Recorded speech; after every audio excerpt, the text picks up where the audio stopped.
it was like a traditional Mexican household, I suppose, for the most part. My mother had been My mother was like a traditional Mexican housewife, and my father was the breadwinner. He worked in construction. So when she was 16, they got together, and that's all she's known pretty much her entire life. She dropped out of high school to raise children and cook and clean and do that. That's just how that was. So it was very much that. It was as simple as that. My mom was a stay-at-home wife, and my dad went out and did construction, came home, spent what time he could with us, rinse, repeat. So then your father dies of cancer. Correct. Yes. What is the fallout like in your family? It's kind of hard. Well, a lot of stuff is hard for me to remember.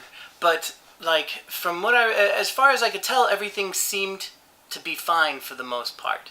And that's because a lot of the other family was, much more distant. A lot of my family lives in Texas, but the immediate family kind of was like me and my brothers and my sisters. We all still were pretty tight knit, but the rest of the family that my father spoke with and kept us all communicating and together and like going on vacations to go visit them all, that just quite literally disappeared. Oh, yeah. We had vacations to Texas to go like see family. All of a sudden I never went back there to see any of them ever again.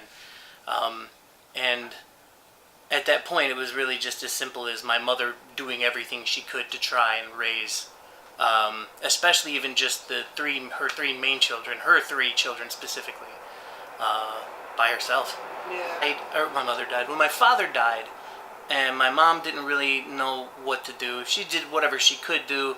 I didn't know what to do. That was like my first actual understanding of the existence of death, like the end of a person and that you'll never get to see them again. And it blew my mind. Like it broke me on a certain level. So at that point, then that's when I started to think about a lot of things. I started to think about, like, what's going to happen if I die? Well, if my father is in heaven, then could I just go be with my father? And so then I started to want to die myself just so that I could go be with my dad in heaven. But it was like I was 10 years old. There was not really much in my mind that, things made sense on a level of simplicity that's beyond reasoning. But that's kind of what made things start to get a little bad, is that she didn't really know. She definitely was not prepared to deal with a young child that had to deal with the loss of his father, while at the same time dealing with trying to like keep everything afloat, keep a roof over our heads, keep food in our mouth. Well, the problems had kind of started around there because when I wanted to die, then I became ridiculously self-destructive, and I lived in kind of a rough neighborhood, and so I spent a lot of time running around in the streets and be like I was slowly but surely becoming a little hoodlum. And it was a few times where I tried to hang myself. I tried to kill myself once. And I tied a rope around my neck and I gave a little leap. And the rope was way too long because I wasn't thinking ahead about anything like that because I was like 10 years old, around 10 or 11 years old. At 10 years old, I do specifically remember like just wandering around the streets at night. I would sneak out. I would go hang out with all the guys that just walk around in the streets. They would get drunk. They would do drugs. And they thought that it was really funny to have this little kid get drunk and do drugs. So I used to just get drunk and do drugs with guys in the street. By do drugs at the time, mostly I mainly like marijuana. Though I do have a faint memory of someone like giving me acid at some point, like when I was 10 years old. They thought it was hilarious. Yeah. I thought it was hilarious too, but in a weird way. It was a very interesting experience. Like the joke's on you. Yeah, I guess kind of. I have trouble remembering that. Mm-hmm. It was very weird. I regret it. I really wish that had not happened, like, at all, for the most part. But my brother especially had a lot of trouble. My sister, of course, she went through her fair share of stress, but she didn't really like, not like me and my brother. Though I can't really say because I wasn't really paying attention to her. I was too busy lamenting or whatever I did. But my brother did a bit. And he tried to keep me straight. He kept on trying to do that thing where he was like, don't do what I'm doing. But then I was like, but you're doing it. Yeah. Why can't I do it? So I did it. And then I tried to, in order to really prove myself, I had to try and do it twice as hard too. So then that's ridiculous self-destruction in those ages, and it didn't really stop. It just got worse as the time progressed, and I had gotten used to living a life that was very much like that, where in my mind, after a while of being a part of it all, you start to not really think that getting drunk or doing drugs at that age is a really big deal. You don't even really think of it as being illegal because it's just the things that you do every day. So then I would do it. There was a handful of stealing. In the younger ages, especially the teenage ages, got pretty bad too. But more in the days when I started to not have a home to sleep in anymore and started having trouble finding food, then I would do whatever I could in order to do that. So sometimes I would steal random knickknacks from someplace and then bring it to... There was a guy that I knew who worked at a McDonald's, and he would have me just bring him some stuff so that he would give me food for it. And I was like, oh, well, I'm hungry today. Let's go take some stuff and bring it to that guy for like a double quarter pounder or something. Yeah. I think it was around when I was 15. I remember pretty distinctly when I was 15, my mom and I got into a pretty bad fight. And it was one of those things where I was like, well, I can do whatever the fuck I want. I'm a big boy. And she was like, well, then get out. You know, she was pretty angry. And so then I left. And at that time, I probably did have options to stay somewhere. Like, had I chosen, if I go to a neighbor's house, or I could have probably walked to my grandmother's house, which was wherever. But I was too angry, I think. So then I just stayed outside. I just didn't want to go anywhere. I felt like a burden. I didn't want to bother anybody. So then, at that point, though, it was more so a choice. At that point, to like sleep outside. Sleep in the woods, stuff like that. It was a nice day. It was during the summer, I remember. Mm-hmm. But things started to change later on when I started to burn my bridges. You know, because then it got to a point to where then I started to go and talk to people all the time and be like, "Hey, man, can I stay at your place?" You know, and it would always be the bad decision of waiting until like the last moment, really, to ask somebody if I could stay there. And, you know, after a while of constantly being like, hey, can I spend the night? Just randomly showing up in the middle of the night, they were like, no, you can't. I'm really sorry, but you can't keep doing this. You keep coming over, you keep eating our food. I'm sorry, we just can't. So then, yeah, that's when things got a little hairy. Especially if my mother wouldn't let me, especially if she wouldn't let me back into the house. Like, if it was bad enough, then, you know, like, it was done for. Mm-hmm. Yeah. Times, I could help them out. She would bring me back into the house. And then the same thing would just kind of happen over and over again. Like, I might end up getting a job, and then I'll be at that job for a little while, and then I might blow a little bit of money irresponsibly, and she would get ridiculously pissed off, and then she would kick me out. And then, but a large amount of money I would give to her, and I would be like, wow, it would be neat if I could have had that money to stay somewhere or do something. And then I would lose the job because then nobody would let me stay at their place. Or they might have even for a period of time, but then kicked me out because I may have been a jerk or done something. Most likely it was my fault at the point, I felt like. At least I feel like now. But after a while, yeah, it really just kept on happening over and over again, and it ended up being a cycle, like an endless cycle, to the point to where there was a point to where I consciously decided just simply never to go back again because it would happen again. I would be like, I'm going to bring my stuff there, I'm going to stay there for a little while, we're going to get into a fight, and she's just going to have me leave again. There's no use in me even unpacking if that's even going to happen. There's no use of me coming back. I was attempting to break cycles. Mm-hmm. Unfortunately, I'd already burned the majority of my bridges, so once I broke that cycle and decided never to go back there, she had also decided that I could never go back either, and that was about the end of it. Then that's when I started having no choice but to sleep outside. And then food became scarce, so then after a few days of not eating, then you start going through some pretty desperate measures in order to get something to eat, whether it's eating out of the garbage or I don't know, just whatever, anything you can do. But during the day, the majority of the time I spent it at the mall. At the night, I spent it at Denny's.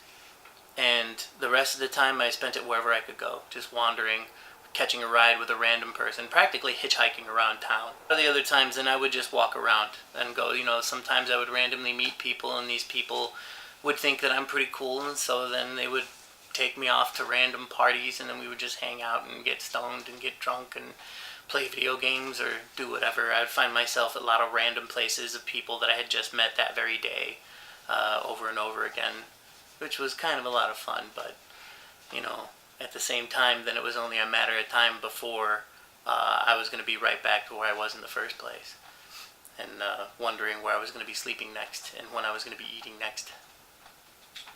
It's because I'm a talker, I guess, for the most part. Then I would always talk and just tell weird stories about what was going on, and then I would let them know that I didn't have a place to stay or whatever, and so they would kind of enjoy hanging out, and I guess, I would usually just be like, hey, may I please have some food? Could you, get me a little something? And so I never really usually directly asked for money, because the only things that I really cared about was just getting the food.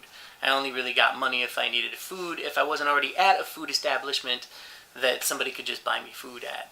I used to do tarot card readings, I remember. That was the thing, a long time ago. I used to do tarot card readings for money. It would be like, if I give you a tarot card reading, will you buy me that slice of cheesecake? And then we would just do that. Or stupid human tricks, as I called them anyway. I would do silly voices for people. I would act out these silly little things that I had a long time ago. Some of them, a friend of mine made up a couple of silly things, and I used to act those out over and over again, and people were amused. Or at one time, there was this girl I was dating who, she had a stapler in her backpack, and so then I used to staple money to my arm if I could keep it. I would just ask, I would be like, if you give me a $5 bill and I staple that to my arm, then can I have it?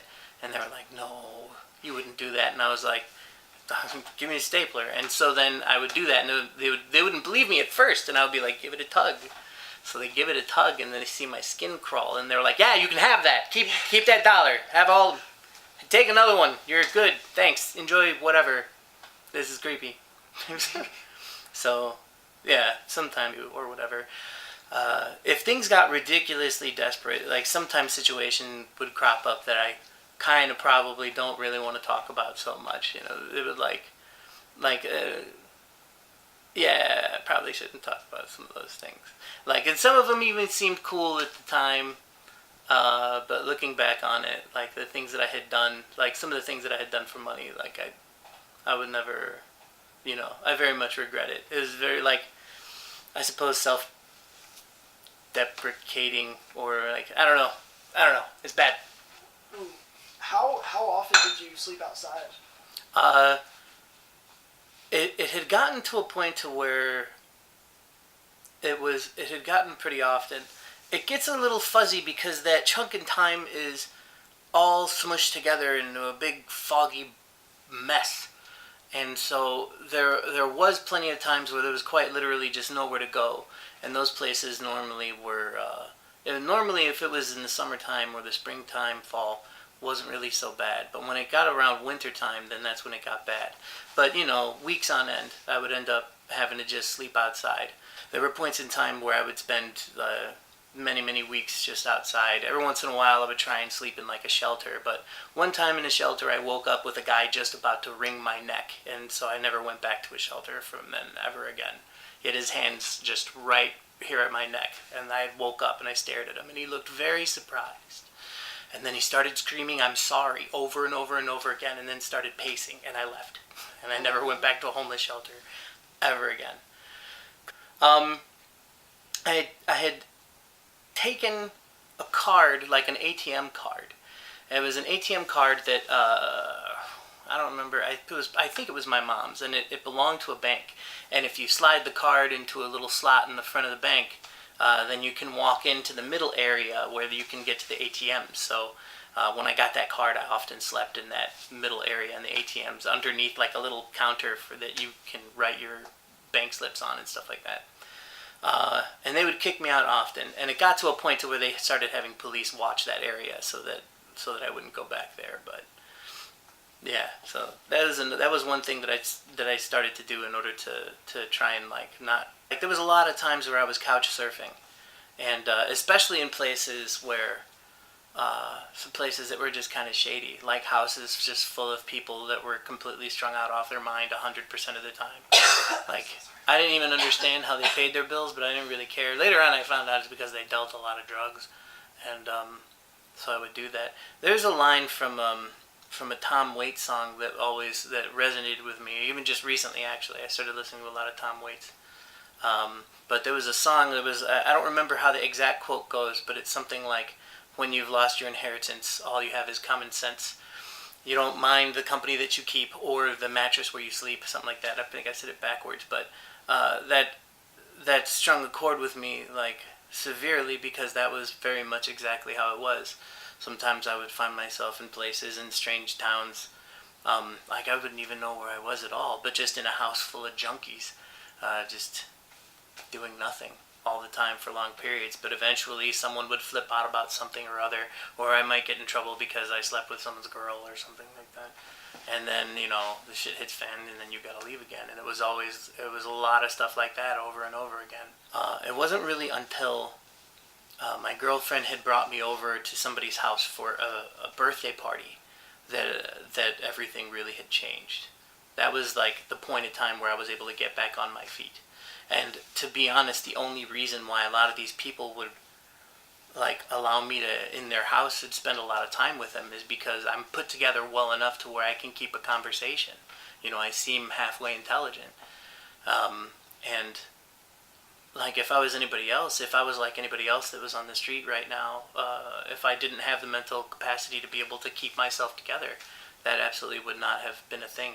I definitely wouldn't have ever had a girlfriend or been able to talk people into buying me a cheeseburger or something like that at Denny's. But, yeah. I ended up drinking a lot, though. Actually, now that I remember, that memory is fuzzy. I drank a lot, even especially in high school. I drank a ton. I was known for being a terrible lush. So nowadays, I don't really drink anymore at all. Partially because, like, it got really bad back in those days. Like, I was often very drunk, even just near the end of high school, all the time. Partially because it's really scary, like the prospect of like actually becoming a severe alcoholic. So now it's just kind of, I don't know, been absolutely terrifying. It was terrifying to see these people. They were dying. They were just dying. There was nothing about them. They would get up and they would get really fucked up, and then they would just stay there. It was horrifying. I had gotten into with the whole thing with kind of starting to steal stuff, and all of those people. They had me like things would escalate, and they would try and do worse things. They would try and steal more expensive things, and I would rope in with the rest of them because as far as I was concerned, life, like I just wanted to die, and so all of these things was like, who cares? I didn't care about anything, which, let me tell you, is the number one way to reduce anxiety, because if you don't really care, then you're not anxious about anything. The thing. So yeah, that's one thing that I kind of became very well known for was for being like ridiculously reckless and crazy, because I was looking to die. It had gotten to a point to where I even started fighting for money. I was a really big kid, and there was a handful of guys that had gambling addictions, and they had like a ring in some basement type place where they used to just get a bunch of guys together and beat the shit out of each other for money. And I was a rather resilient young man. I could throw a good punch, and so I used to do a lot of that, and it used to be pretty good money. The end of that kind of came, I fought a dude who had biceps like the size of my skull, and he cracked one of my ribs. He had to have. I took a shot. Man, his fists were like bricks. They were like bricks on his wrists, and he hurt me bad. And that was, and I didn't really want to go back after that. I did a few times, but it wasn't really very good because all anybody had to do was hit me in the rib, and then everything was over. So violence, I think we're at. Yeah. We're talking about the violence. Yeah, I have gotten into a lot of fights for money. I've gotten into a lot of escalated situations where I had made a handful of enemies, and people wanted to hurt me, whether it would be over money or whether it would be over some sort of deal gone bad or something like that, or if I even just pissed off somebody, or if I looked at somebody wrong. Usually people in the streets, when they get into things like that, it doesn't take much to set them off. Usually they're not really the brightest crayons in the book, and they have all sorts of issues. Like, I ended up making friends with a guy who was like, he was a punk, and he was in a punk organization called Sharp, which is Skinheads Against Racist Punks. And they were not very good friends with another punk organization, I guess, known as Shock. So, but being friends with this guy ended up making me enemies with that handful of people too. And so there was a point in time where I was just walking down the street, and a bunch of those guys just picked me up and threw me in the van, and just beat the daylights out of me with loud punk music going on in the background and driving around like crazy. And eventually it had gotten to a point, like, they hit me in the temple and the room spun, and then I just collapsed on the ground, curled up into a ball, while they kicked the daylights out of me. They just kept kicking me like in the face, that I just had to cover up. And eventually they just opened up the back doors, and then they took their boot and just slid me right out the back doors, and I tumbled on the street for a moment there in the dead of night, crawled to the side, and took myself a breather. There was plenty of situations like that would happen. I usually end up getting into fights sometimes with dude with his knives. I carried a couple of knives on me for the reason of, possibly getting into a scuffle with something might be serious, and people got cut up pretty bad. I've got a handful of scars myself. There was a good handful of violence and all that. Part of it still kind of my fault, I feel like. Well, at the same time, not. It's so hard to debate exactly what was going on. I was kind of purposefully getting myself into really reckless situations because of the situations that I had put myself into, kind of. And but at the same time, after having burned my bridges and felt like completely and totally rejected by society, I suppose, they, I felt like at the same time I didn't really have a choice anymore. Like, I felt very ostracized by everybody else. People would kind of give me the time of day. People would think I was a little weird, so they wouldn't talk to me anymore. And so, I don't know. I just felt like that there was nothing else that I could do except just kind of be in the streets. I would often think to myself that I was probably going to be out there, and then as much as I wanted to die, like, I would think about, like, this is it. This is going to be every single day. It's just going to be similar to this and full of maybe some random junk, and then somehow I'm going to die. I was hoping that somebody would kill me. And then the few times that I actually had a serious brush with death, I felt the pure fear of death. Like, that possible instinct inside of me had kicked in, finally. There was a couple of times where it really didn't. But finally, there was a point when I was cut up and I was bleeding pretty bad that I was still fighting, and I remember seeing the white start to cave in the edge of my vision. I was losing consciousness, and these guys were beating the daylights out of me, and I had, like, a complete, total, raw fear of understanding that was going to be the end. And something kind of changed in my mind at that point. I don't know if that's what changed, that's what made me really want to try to do things to try to live. It didn't really do that so much, but that fear was something that I had never really experienced ever in my life up until that point. To be honest, there isn't anything else like that fear at its purest form. There's nothing like that in life.